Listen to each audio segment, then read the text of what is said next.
Praise the Lord. இயேசுவின் ரத்தம் ஜெயம். தினமும் இயேசு நிகழ்ச்சிக்கு உங்களை கர்த்தராகிய இயேசு கிறிஸ்துவின் நாமத்தில் வரவேற்கிறேன். செய்தியின் தலைப்பு: பயணத்தை ஆரம்பித்தவர் அற்புதமாய் சேர்ப்பார். ஆதார வசனம் சங்கீதம் 105:19. கர்த்தர் சொன்ன வார்த்தை நிறைவேறும் அளவும் அவருடைய வசனம் அவனை புடமிட்டது. பொன்னாக விளங்கப் போகும் மகிபனின் மக்களே, கர்த்தர் தந்த வாக்கு அல்லது தரிசனம் அல்லது இதற்காக நான் உன்னை பிரித்தெடுத்திருக்கிறேன் என்று கொடுத்த அபிஷேகம், இவைகளை நிறைவேற்றி முடிக்க அவருக்கு எவருடைய உதவியும் தேவையில்லை. எந்த தடையும் தடுத்து நிறுத்த முடியாது.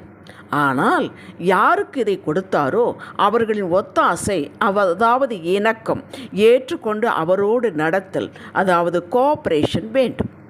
இயேசு பூமியிலே ஊழியம் செய்யும்போது சுகம் கேட்டு வந்தவர்களிடம், இதை செய்ய எனக்கு வல்லமை உண்டு என்று நம்புகிறாயா? நான் உனக்கு என்ன செய்ய வேண்டும்? விசுவாசிக்கிறாயா என்று ஒவ்வொருவரிடமும் வித்தியாசமான கேள்விகளை, ஆனால் இதன் பொருள் விசுவாசிக்கிறாயா என்று அவர்கள் விசுவாசத்தை தொட்டார். அடுத்து அவர்கள் செய்ய வேண்டியதை செய்ய சொன்னார். இனி அதை செய்யாதே என்று ஒரு சிலரிடமும், சமாதானத்தோடு போ என்று பலரிடமும், சாட்சி காணிக்கை செலுத்து என்று நியாய பிரமாணத்தை ஞாபகப்படுத்தியும் சொன்னார். ஆரம்பம் நாம் பெற்ற வாக்கு அல்லது தரிசனம், அபிஷேகம். முடிவு நிறைவேறுதல். நிச்சயம் இந்த இரண்டிற்கும் நடுவே நம்மை அந்த பொக்கிஷத்தை அடைய அதற்கு நேராக நடத்துகிறாரே, அதுதான் புடமிடுதல். ஆரம்பம் அவர் கொடுத்தது, முடிவும் அவர் தான். நிறைவேற்றுவது முடிவுனா நம்ம வாழ்க்கையின் கடைசி பகுதி என்பது அர்த்தம் கிடையாது. ஒவ்வொரு வாக்கும் அந்தந்த காலகட்டம் நிறைவேற்றி கொண்டு அடுத்து அடுத்து அடுத்து அடுத்து வாழ்க்கை பயணத்தை நம்ம இந்த பூமியில் முடியும் வரை அவர்தான். இந்த இரண்டும் அவர்தான். நடுவிலே இருக்கக்கூடிய நம்ம நடத்துகிறாரே, அதுதான் புடமிடுதல். வாக்கு பெற்ற, தரிசனம் பெற்ற, அபிஷேகம் பெற்ற அனைவருக்கும் உண்டு. அப்படி என்றால் கஷ்டம் என்று போய் எடுத்துக்கொள்ளக்கூடாது. அவர் நடத்துகிற பாதையில் நாம் நடக்க வேண்டும். அதுதான் அதுக்கு நடக்க முடியாமல் இருக்கும் பொழுது நம்மளை சரி செய்கிறாரே, அதுதான் புடமிடுதல். வாக்கை, தரிசனத்தை, அபிஷேகத்தை பிடித்து கொண்டு கொடுத்த கர்த்தரையே நோக்கி கொண்டு தினம் தினம் அவருடைய ஆலோசனைப்படி வழி நடத்துதல்படி நடந்தால் இந்த சுமையை, அவ்வப்போது ஏற்படும் வருத்தத்தை அவர் ஏற்றுக்கொண்டு நம்மை உருவாக்கி கொண்டே வந்து நாடிய துறைமுகத்தில் சேர்க்கிறார். களிமண் குயவன் கையில் அடங்கி இருக்க வேண்டும். அவர் வணையும் போது வேண்டாதவிலை கத்தி வைத்து சுரண்டி எடுக்கும்போது வலிக்கிறது, எனக்கு மட்டும் ஏன் இப்படி என்று பல கேள்விகள் கேட்டு வலிக்கி கொண்டே நாம் இருந்தால் அவர் என்ன செய்வார்?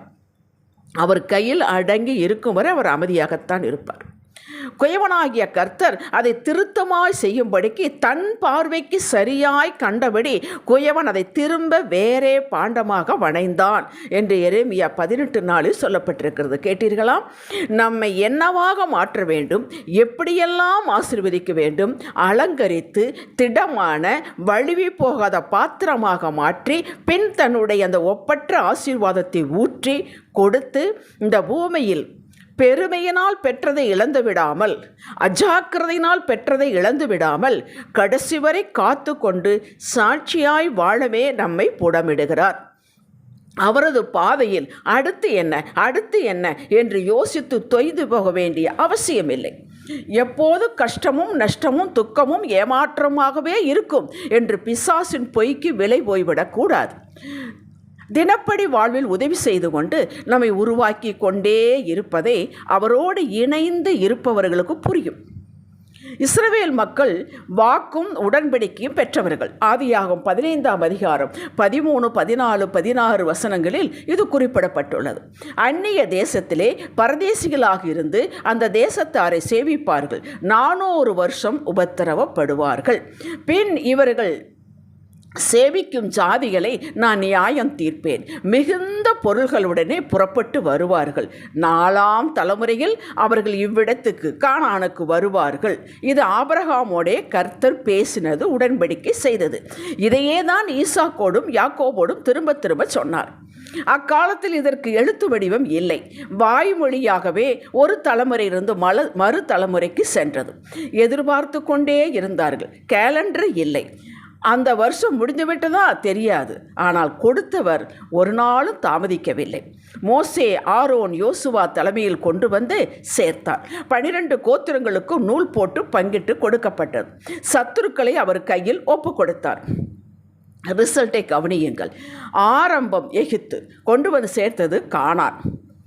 ஆரம்பமும் அவரே, முடிவும் அவரே, பயணத்தை நிர்ணயித்தவரும் அவரே.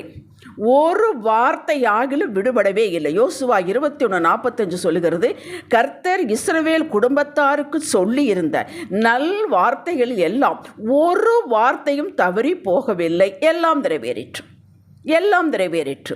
ஆரம்பம் எகிப்து, முடிவு கானான், எல்லாம் நிறைவேறிற்று. இதில் பிரயாணம்தான் புடமிடுதல். அவருடைய இஷ்டத்துக்கு பிரயாணத்தை அவர் செய்யவில்லை. அவர் ஆரம்பித்து கொடுத்தவர், கொண்டு போய் சேர்க்க வேண்டும் என்று முடிவெடுத்தவர், பிரயாண பாதையை அவரே தெரிந்தெடுத்தார். அந்த பிரயாண பாதையில் இவர்களை செதுக்கினார். யாரெல்லாம் விசுவாசத்தை நிலை நிற்கிறார்கள், யாரெல்லாம் தன்னையே சார்ந்து கொண்டார்கள் என்று அவர் செங்கடலை பிளந்து காட்டினார் தன் மகிமையை. யோர்தானை 2ஆக பிளந்து தண்ணீரை நிற்க வைத்து காட்டினார் தன் மகிமையை. எரிகோ கோட்டையை துதியினால் இடிந்துவிழை செய்து காட்டினார் மகிமையை. மாறா நீர் வாயில வைக்க முடியாது, அதை மதுரமாக்கி காட்டினார் தன் மகிமையை. 40 வருடங்கள் மேலே இருந்து ஆகாயத்திலிருந்து ஆகாயத்தை கொடுத்தார். காடைகளை வரவழைத்து கொடுத்தார். எல்லாம் கொடுத்தார். அத்தனையும் பெற்றுக்கொண்டு முறுமுறுத்தார்கள். 2 பேரை தவிர, காலேபு, யோசுவா தவிர மற்றவர்களெல்லாம் வழியில் பிறந்தவர்கள். அப்போ இந்த புடமிடுதலில் தாங்கி வெற்றி பெற்றவர்கள் 2 பேர் தான். பார்த்து கொள்ளுங்கள். அவர் ஒரு நாளும் ஆரம்பித்தவர் சேர்க்காமல் விட்டதே கிடையாது. எத்தனையோ முறை அவருக்கு கோபம் வந்து கூட மோசே திறப்பின் வாசல் என்று ஜெபிக்கிறான். வேண்டாம் ஆண்டவரே, வேண்டாம், பாதி வழியில் கொண்டு அழித்து விட்டார் என்று சொல்லுவார்கள் என்று அவர் அழகாக ஆரம்பித்தவர், கொண்டு போய் முடித்தார். தாவீது சாமுவேல் தீர்க்கதரிசி மூலமாக ராஜ அபிஷேகம் பண்ணப்பட்டவர். 1 சாமுவேல் 16:13. தாவீது சகோதரர் நடுவே அபிஷேகம் பண்ணப்பட்டான். அந்நாள் முதற்கொண்டு கர்த்தருடைய ஆவியானவர் தாவீதின் மேல் வந்து இறங்கி இருந்தார். இல்லைங்களா? இது ஆரம்பம். நிறைவேறுதல் எப்படி? 2 சாமுவேல் 8:15. இப்படியே தாவீது இஸ்ரவேல் அனைத்தின் மேலும் ராஜாவாக இருந்தான். ஆரம்பம் அபிஷேகம், நிறைவேறுதல் அந்த அபிஷேகத்தை எதற்காக அபிஷேகத்தார்? ராஜ அபிஷேகம். அதை முடித்து கொடுத்தார். இந்த 2க்கு இடப்பட்ட அவனுடைய வாழ்வுதான் புடமிடுதல். ஒரு சான்ஸு கொடுத்தார். கோலியாத்தை அடித்தான். அவனுடைய உலகத்துக்கு, அன்றைய உலகத்துக்கு இன்ட்ரடியூஸ் பண்ணி வைத்தார். அதுக்கப்புறம் சவுளுடைய பொறாமை காடு காடாக, குகையாக, ஒரு பாட்டு பாடி சங்கீதம் வாசித்து கொண்டு அற்புதமாக இருந்த ஒரு சின்ன பிள்ளையை ஒரு பெரிய ராஜாவாக மாற்றுவதற்காக, தைரியமுள்ளவனாக மாற்றுவதற்காக, சகிப்புத்தன்மை உள்ள மாற்றுவதற்காக, நியாய பிரமாணத்தை கடைப்பிடிவிட மாற்றுவதற்காகத்தான் அந்த புடமிடுதல். வாழ்வு நிறைவேறிற்று. கேட்டீர்களா? ஆரம்பம் அபிஷேகம், முடிவு ராஜாவாக்கினார். இடையில் அவன் வாழ்வு புடமிடப்பட்டது. யோசேப்பு ஆதியாகமம் 37 சொப்பனம் தரிசனம் பெற்றான். நிறைவேறுதல் எப்பொழுது? ஆதியாகமம் 41 43 44. பார்வோன் யோசேப்பை எகிப்து தேசம் முழுமைக்கும் அதிகாரியாக்கினார். ஆரம்பம், அவன் தரிசனம் பெற்றான். தரிசனத்தை அப்பாவிடம் சொன்னான், சகோதரிடம் சொன்னான். அதனால் வந்தது அந்த வாழ்க்கை தான் புடமிடுதல். அங்கே இருந்து குழியில் போடப்பட்டதிலிருந்து, விற்றதிலிருந்து, ஜெயிலில் போடப்பட்டதிலிருந்து, தரிசனத்துக்கு பதில் சொல்வதிலிருந்து, இதெல்லாம் அவனுடைய வாழ்க்கை பயணம். அதை ஆண்டவர் புடமிட்டார். அவன் ஏற்றுக்கொண்டான். யோசேப்பு எகிப்து தேசம் முழுமதிக்கு அதிகாரியாக்கினான். அதுதான் அவன் கடந்து வந்த பாதை தான் புடமிடுதல். நீங்களும் நானும் வாக்கு பெற்றவர்கள், அபிஷேகம் பெற்றவர்கள், தரிசனம் பெற்றிருக்கிறோம்.